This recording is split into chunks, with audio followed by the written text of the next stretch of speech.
Hello मेरे प्यारे दोस्तों, कैसे आप सब लोग। मैं आशा करता हूँ सब लोग बहुत ही अच्छे होंगे, बहुत ही अच्छी तरीके से अपनी पढ़ाई कर रहे होंगे। एक बार फिर से आपका मैथ साइंस वाला यूट्यूब चैनल में स्वागत है। तो आज की इस वीडियो में मैं आपको एक ऐसे टॉपिक के बारे में बताने वाला हूँ जो हर एक पर्सन के लाइफ में होता ही होता है, और वह टॉपिक हमारे नेत्र से रिलेटेड है, यानी कि हमारे आँखों से संबंधित है।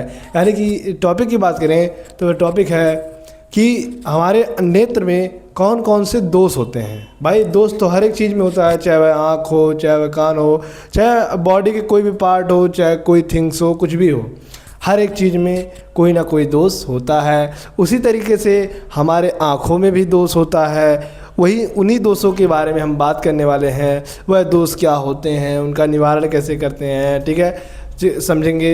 इन सभी टॉपिक के बारे में अच्छे तरीके से आपको बताऊंगा। तो वीडियो को स्टार्ट करने से पहले आप लोग को वीडियो अच्छे तरीके से समझ में आया तो वीडियो को लाइक कीजिए, और वीडियो को भाई पूरा देखना, और चैनल को सब्सक्राइब जरूर करना, ठीक है,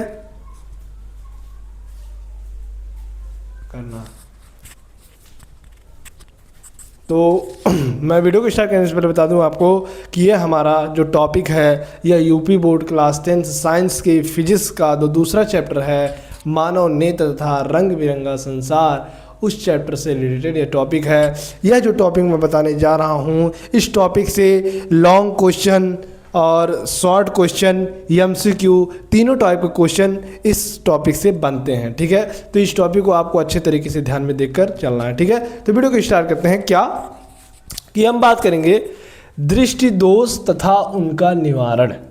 हमारे ये जो आँखें हैं उनमें कौन कौन से दोष होते हैं। ये आँखें जो आपको दिख रही है ना, इसकी जो रोशनी है, रोशनी यानी कि देखने की जो क्षमता है, वह बराबर नहीं, हमेशा बराबर नहीं रहती है। कभी कम भी हो जाती है, कभी ज़्यादा भी हो जाती है, ठीक है। तो वही बात है। और उनका निवारण यानी कि आँखों में हमारे जो दोष उत्पन्न हो जाते हैं, उनका हम निवारण कैसे करते हैं, उनका हम समाधान कैसे करते हैं, उनका हम इलाज कैसे करते हैं, ठीक है। तो ये हुआ इस टॉपिक का मतलब, ये हुआ कि दृष्टि दोष था उनका निवारण, इस हमारे नेत्र में उत्पन्न होने वाले दोष, और उनका निवारण कैसे किया जाता है, ठीक है। तो देखो, इसको इंग्लिश में बात करें तो defects of vision and their correction, ठीक है। डिफेक्ट्स ऑफ विजन, दृष्टि दोष, एंड देयर करेक्शन, और उनका निवारण, ठीक है। तो बात करें परिभाषा की, तो परिभाषा मैं एक बार पढ़ दे रहा हूँ, उसके बाद इस डायग्राम के माध्यम से आपको बताऊंगा कि दृष्टि दोष होता क्या है, ठीक है। जब आंखों की समंजन क्षमता, यहाँ पर एक शब्द आया है समंजन क्षमता। कौन सा शब्द आया है? यह हमारा समंजन क्षमता। क्या है? समंजन क्षमता। जब आंखों की समंजन क्षमता, अब आप कहेंगे समंजन क्षमता क्या होता है?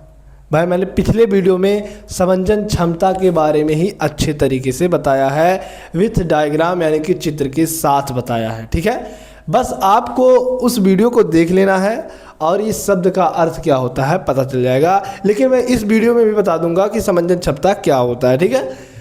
तो जब आँखों की समंजन क्षमता क्षीण हो जाती है तब स्पष्ट दिखाई नहीं देती है। यहाँ पर आया एक शब्द स्पष्ट। मैं जो यह परिभाषा है, मैं इसमें आने वाले एक एक शब्द का अर्थ बताऊंगा, जिससे आपको किसी भी प्रकार की परेशानी ना हो। तो जब आंखों की समंजन क्षमता क्षीण हो जाती है तब स्पष्ट दिखाई नहीं देता है, और दृष्टि धुंधली हो जाती है। स्पष्ट दिखाई नहीं देता यानी कि हमको धुंधला दिखाई देता है, धुंधला दिखाई देता है, ठीक है, साफ दिखाई नहीं देता है। तो इसे ही आँख की दृष्टि दोष या आँख का दृष्टि दोष कहा जाता है। क्या कहा जाता है? दृष्टि दोष कहा जाता है। अब हमने परिभाषा को क्या किया? पढ़ लिया। ये तो था हमारा किताबी परिभाषा। अब हम अपने आप से बनाएंगे। पढ़ाई वही होती है जब हम परिभाषा अपने तरीके से बनाते हैं और लिखते हैं, इसे कहते हैं पढ़ने का तरीका, ठीक है। ये तो हमारा किताब से था, किताब से इसलिए मैं लिख देता हूँ ताकि आपको एक बार पढ़ लेना चाहिए और इसको भी ध्यान में लेकर चलना चाहिए, ठीक है। तो जब आंखों की समंजन क्षमता क्षीण हो जाती है तब स्पष्ट दिखाई नहीं देता और इस दृष्टि धुंधली हो जाती है, इसे ही आँख की दृष्टि दोष कहा जाता है। अब देखो यहाँ पर आया समंजन क्षमता।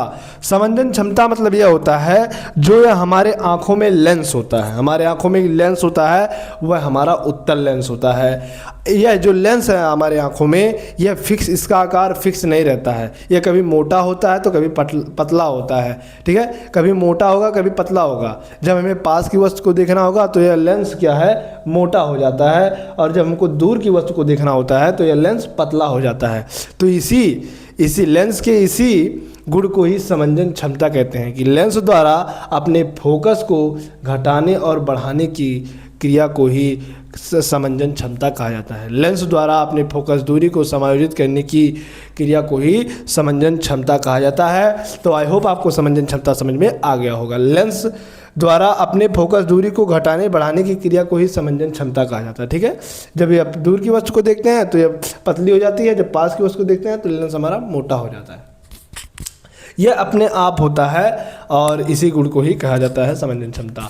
तब अस्पष्ट, अस्पष्ट में होता है अच्छे तरीके से, अस्पष्ट में होता है क्लियर। कहे भाई हमारा हमको क्लियर नहीं दिख रहा है, तो वही अस्पष्ट यानी कि क्लियर दिखना।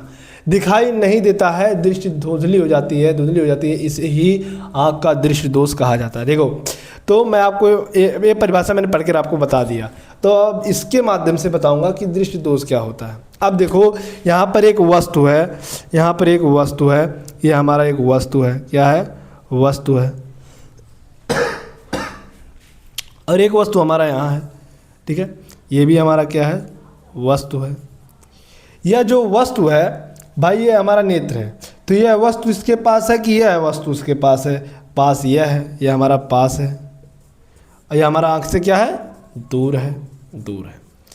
अब यह जो हमारी आँख है, एक बार इसको देखती है, ठीक है, एक बार इसको देखती है, एक बार इसको देखती है, और एक बार इसको देखती है, एक बार इसको भी देख रही है। पहले इसको देखा फिर इसको देखा, तो जब इसको देखा तो यह अपना फोकस दूरी समायोजित किया, जब इसको देखा तो अपना फोकस दूरी समायोजित किया, मतलब अपने फोकस दूरी को एडजस्ट किया।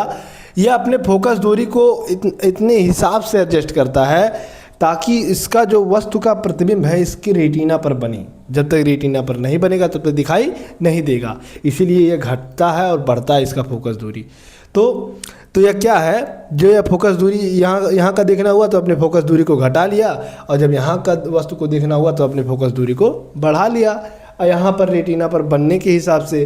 तो जब यह आँख धीरे धीरे क्या होती है, कमज़ोर होने लगती है, जब व्यक्ति की आयु बढ़ने के साथ साथ हमारे आँख की जो समंजन क्षमता है वह धीरे धीरे कम होती जाती है। समंजन क्षमता मतलब इस लेंस का पतला होना, मोटा होना, ठीक है, कम होता है, कम हो जाता है उम्र के, बढ़ती उम्र के साथ, ठीक है, बढ़ती उम्र के साथ यह मोटा पतला होना कम हो जाता है। जैसे ही यह मोटा पतला कम हो जाता है, तब कभी इस वस्तु का प्रतिबिंब यहाँ पर बनेगा, कभी इस वस्तु का प्रतिबिंब यहाँ पर बनेगा, ठीक है। अब किसी का भाई मोटा ही रह जाता है, किसी का पतला ही हो जाता है। तो जब पतला हो जाएगा तो वस्तु का प्रतिबिंब यहाँ पर बनेगा, और जब मोटा हो जाएगा तो वस्तु का प्रतिबिंब यहाँ पर बनेगा। तो वही बात है कि जब हमारे मनुष्य के नेत्र में उपस्थित जो लेंस होता है, जब उसकी समंजन क्षमता क्षीण हो जाती है, तब हमें वस्तु स्पष्ट तरीके से दिखाई नहीं देती है। हमारी आँखों की जो रोशनी होती है वह कम हो जाती है, धुंधली हो जाती है, इसे ही आँख का दृष्टि दोष कहा जाता है, ठीक है। तो वही है कि मनुष्य के नेत्र में जो लेंस उपस्थित होता है, उस लेंस का जो समंजन क्षमता होता है, जब वह क्षीण हो जाता है तब हमारे आँखों को स्पष्ट तरीके से वस्तु दिखाई नहीं देती है, इसे ही दृष्टि दोष कहा जाता है, ठीक है। तो यह जो लेंस है ना, यह मोटा होता है, पतला होता है, तो बढ़ती उम्र के साथ यह मोटा पतला होना कम हो जाता है, जिससे वस्तु का प्रतिबिंब रेटिना पर नहीं बनता है। जब रेटिना पर नहीं बनता है तो वस्तु हमें धुंधली दिखाई देती है। जब वस्तु धुंधली दिखाई देती है तो इसे कहते हैं हमारे आंखों में दोष उत्पन्न हो गया, इसे ही दृष्टि दोष कहा जाता है, ठीक है। तो आई होप आपको दृष्टि दोष अच्छे तरीके से समझ में आया होगा कि जब लेंस का मतलब लेंस की जो समंजन क्षमता, वही तो किताब में भी दिया, देखो, जब आँखों की समंजन क्षमता क्षीण हो जाती है तब स्पष्ट दिखाई नहीं देती है वस्तु, कोई भी चीज़ हो, और दृष्टि धुंधली हो जाती है, इसे ही आँख की दृष्टि दोष कहा जाता है। कभी वस्तु का प्रतिबिंब यहाँ पर बनेगा तो कभी यहाँ पर बनेगा, जब तक रेटिना पर नहीं बनेगा तब तक वस्तु हमें दिखाई नहीं देगा। अब देखो, जब वस्तु का प्रतिबिंब यहाँ पर बनता है तब इसे कौन सा दोष कहते हैं, जब वस्तु का प्रतिबिंब रेटिना के पीछे बनता है तब कौन सा दोष कहते हैं, ठीक है, ये सभी दोष भी होते हैं। तो मैंने आपको दृष्टि दोष का परिभाषा अच्छे तरीके से विथ डायग्राम चित्र के माध्यम से अच्छे तरीके से आपको समझा दिया मैंने, ठीक है। तो आई होप आपको अच्छे तरीके से दृष्टि दोष किसे कहते हैं समझ में आया होगा, ठीक है। तो हमारे आंखों में ये जो लेंस है ना, यह मोटा होता है, पतला होता है। जब यही मोटा होना पतला होना बंद हो जाता है तब वही दोष उत्पन्न हो जाता है, जिससे वस्तु स्पष्ट दिखाई नहीं देती है, ठीक है। तो आई होप आपको दृष्टि दोष का परिभाषा अच्छे तरीके से समझ में आ चुका होगा, ठीक है। अब बात करते हैं कि कभी कभी प्रतिबिंब मतलब कभी कभी व्यक्ति को पास की वस्तुएं दिखाई देती हैं और कभी कभी दूर की वस्तुएं, मतलब किसी व्यक्ति को पास की वस्तु अच्छी तरीके से दिखाई देती है लेकिन दूर की वस्तु अच्छी तरीके से नहीं दिखाई देती है। और कभी कभी व्यक्ति की आंखों में ऐसा दोष उत्पन्न हो जाता है कि उसे दूर की वस्तु स्पष्ट दिखाई देती है और पास की वस्तु स्पष्ट दिखाई नहीं देती है, तो इसे कौन सा दोष कहते हैं। तो इसी के बेस पर, और कभी कभी व्यक्ति का जो ये लेंस होता है ना, ये पूरा सफ़ेद हो जाता है। जब ये लेंस पूरा सफ़ेद हो जाता है तब इसे कौन सा दोष कहते हैं। इस तरीके से हमारे आँखों में कुल मिला जुला कर 5 से 6 दोष होते हैं, लेकिन जो वह 2 दोष हैं वह इम्पॉर्टेंट नहीं है बोर्ड एग्जाम के दृष्टिकोण से, ठीक है। तो आपको केवल इन चारों को अच्छे तरीके से जान लेना है और इन चारों के बेस पर ही क्वेश्चन बोर्ड एग्जाम में बनता है, ठीक है।